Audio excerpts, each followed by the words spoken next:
Já comprou todas as prendas de Natal? Lembrou-se da sua? Estamos a oferecer 40 passes anuais da Zone e um deles pode ser seu. Assine hoje até 55% de desconto e habilite-se a ganhar. Tudo em observador.pt. Ora.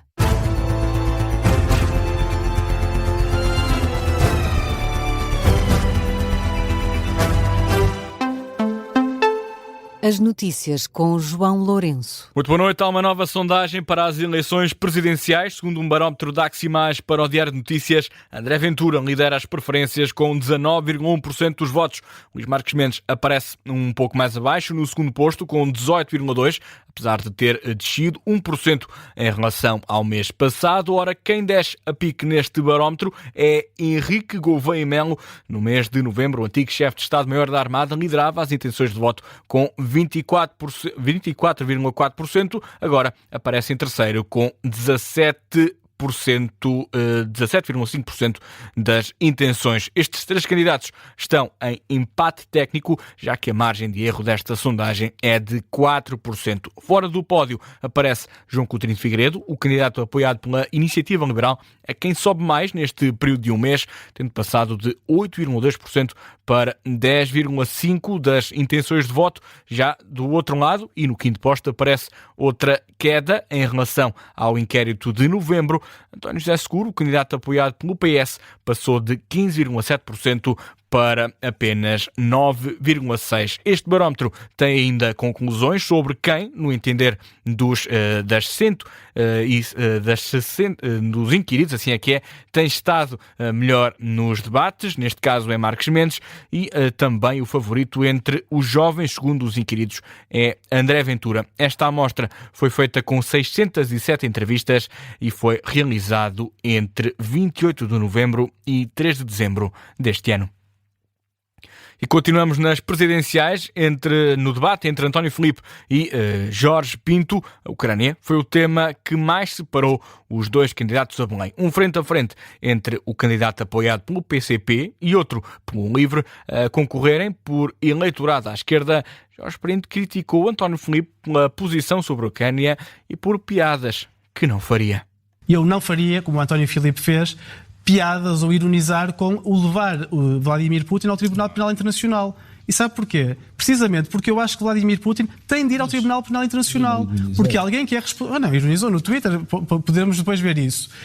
Aquilo que é muito claro é que quem é responsável pelo rapto de dezenas de milhares de crianças na Ucrânia tem de ir ao Tribunal Penal Internacional. Putin tem de ir ao Tribunal Penal Internacional, a pergunta é concreta. Mas sabe porquê que não há duplicidade de critérios? Porque da mesmíssima maneira que eu defendo isto para Putin, eu defendo que Netanyahu e todos os responsáveis pelo genocídio em Gaza sejam também eles julgados no Tribunal Penal Internacional.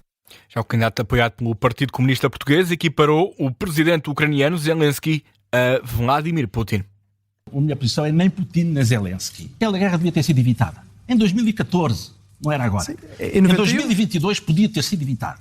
Qual foi a posição da União Europeia? Não, é preciso derrotar a Rússia a todo o custo, até o último ucraniano. Foi essa a posição. É essa a posição que o Jorge Pinto tem vindo sempre a defender. Estender uma passadeira vermelha ao Sr. Zelensky, talvez se arrependa daqui a uns tempos. Não é? Mas a posição que eu sempre defendi foi que a guerra devia ter sido evitada, devia ter sido acabada, devia-se ter aproveitado a possibilidade aberta em Istambul logo em 2022 para acabar com a guerra. Foi o Sr. Boris Johnson que interveio para que isso não acontecesse. E eu quero é que a paz António Filipe é tão crítico de Putin como de Zelensky. Claramente. Mas eu tenho alguma coisa a ver com Putin. António Filipe, que colou ainda o candidato apoiado pelo LIVRE à frente neoliberal, e diz que a candidatura de António José Seguro pôs fim a uma convergência à esquerda. Qual seria o candidato capaz de ganhar à primeira volta umas eleições com o apoio dos partidos todos da esquerda? Não. Isso não existe. Isso não existe. E a partir do momento em que António José Seguro lançou a sua candidatura e toda a gente percebeu que era uma questão de tempo, ele iria ser o candidato oficial do Partido Socialista, essa ideia de que poderia haver uma candidatura capaz de ganhar à primeira volta tornou-se imaginária. Ou seja, enfim, e a questão era se ficávamos todos à espera que algum Messias descesse à Terra por efeito de um qualquer milagre, ou se era preciso avançar. E eu avancei. É Jorge Pinto, que se chegou a mostrar disponível para um consenso à esquerda, diz que esse tempo já passou. esse barco já zarpou. Se ninguém pode ser atacado por não ter trazido a convergência para cima da mesa, sou eu, que até para mal da minha própria campanha fui o último a avançar. E fui o último a avançar já na 25ª hora, precisamente porque até à última hora esperei que pudesse haver uma candidatura suprapartidária até que pudesse agregar desde o início as esquerdas na sua pluralidade. Essa candidatura não surgiu e não foi certamente por culpa do LIVRE, muito menos por minha culpa própria. Jorge Pinto e António Filipe no debate desta noite transmitido pela RTP. E a Ministra da Saúde alerta que as próximas 8 semanas vão ser exigentes no Serviço Nacional de Saúde por causa do impacto da epidemia de gripe, que terá o pico mais cedo do que o habitual. A Ministra recomenda a utilização de máscaras a quem apresente sintomas de gripe. Uma conferência de imprensa com o diretor executivo do SNS e a diretora-geral de Saúde ao lado, Ana Paula Martins avisa que as próximas semanas vão ser exigentes e garante que os hospitais têm os planos de contingência preparados. O desafio que enfrentamos é coletivo. Embora seja um fenómeno habitual todos os anos, este ano a gripe está a surgir mais cedo e com um potencial para um impacto maior do que em épocas anteriores. À medida que se aproxima a época festiva, um tempo de convívio e de proximidade entre famílias e amigos, é importante que todos mantenhamos uma atitude de calma e de responsabilidade. Esta semana há um fator de pressão adicional, a greve marcada para quinta-feira. A Ministra da Saúde diz que o Governo fez tudo o que pôde para garantir serviços mínimos, mas não consegue dar certezas sobre a capacidade de resposta do Serviço Nacional de Saúde. Esperamos que a greve, impacte o menos possível nestas situações de urgência, mas é algo que não lhe posso nem garantir nem confirmar. Isso agora vai naturalmente depender do que acontecer no dia da greve geral.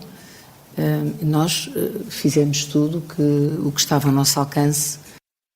Ana Paula Martins, que pede um esforço coletivo para impedir um aumento de pressão sobre o SNS e avisa que podem ter que ser tomadas medidas para responder a um excesso de afluência às urgências, como a suspensão das cirurgias não urgentes. E ainda na saúde, a Diretora-Geral de Saúde assegura que há vacinas dentro do SNS para todos os que precisam. Perante notícias que dão conta da falta de vacinas nas farmácias, Rita Sá Machado assegura que no público há capacidade de vacinar todos os grupos elegíveis. A responsabilidade, neste caso da Direção-Geral da Saúde, é apenas com aquilo que está dentro da campanha sazonal de vacinação. Tudo o que tem a ver com o contingente privado tem a ver com os operadores privados, tem a ver com a indústria e não temos qualquer tipo de intervenção nessa matéria. Rita Sá Machado, que defende a eficácia destas vacinas, ao que adiantou a Ministra, até ao final de novembro já foram vacinadas 2.300.000 pessoas. E o Ministro das Finanças aproveita a distinção da revista The Economist, que considera Portugal a economia do ano, para atacar a greve geral. Joaquim Miranda Sarmento diz que não há motivos para insatisfação. Em entrevista à RTP, o Ministro das Finanças critica a CGTP e acusa a UGT de estar politicamente condicionada. A CGTP, conhecemos perfeitamente o seu alinhamento político e nunca participou em nenhum acordo de concertação social e, portanto, tem sempre uma posição contrária, seja o governo do PSD ou da AD ou até mesmo o governo dos socialistas. No caso da UGT, há de facto aqui uma condicionante política que é evidente aos olhos portugueses. Nós veremos o nível de adesão quinta-feira, não acho que isso seja significativo de insatisfação, pelo contrário, mesmo na administração pública. Palavras de Joaquim Miranda Sarmento em entrevista à RTP a poucos dias da greve geral marcada para quinta-feira. E o secretário-geral da NATO diz que foram feitos progressos para alcançar a paz na Ucrânia. Mark Rutte esteve reunido com Volodymyr Zelensky. O secretário-geral da NATO, no fim do encontro, escreveu na rede social X que a reunião foi boa e que apoia o progresso para uma paz justa e duradoura em território ucraniano. Quem também reagiu foi a Presidente da Comissão Europeia, Ursula von der Leyen, e o Presidente do Conselho Europeu, António Costa, que, numa declaração conjunta, dizem que, enquanto as negociações prosseguem, estão ao lado da Ucrânia. Costa e von der Leyen acrescentam que a soberania da Ucrânia deve ser respeitada, bem como a segurança a longo prazo, que é a primeira linha de defesa da União Europeia. Já o presidente da Ucrânia disse apenas que os encontros foram proveitosos e produtivos e que informou os líderes europeus e da NATO sobre as conversações com os Estados Unidos da América para um plano de paz com a Rússia. Antes destes encontros, Zelensky esteve em Londres para uma reunião com Keir Starmer, Emmanuel Macron e também o chanceler alemão Friedrich Merz. E a semana começa com a previsão de chuva forte e agitação marítima. O Instituto Português do Mar e da Atmosfera já emitiu avisos amarelo e laranja. As previsões meteorológicas apontam para essa precipitação intensa e mar agitado em várias regiões do país. É o que dá conta à Rádio Observador a meteorologista Maria João Frade, do IPMA.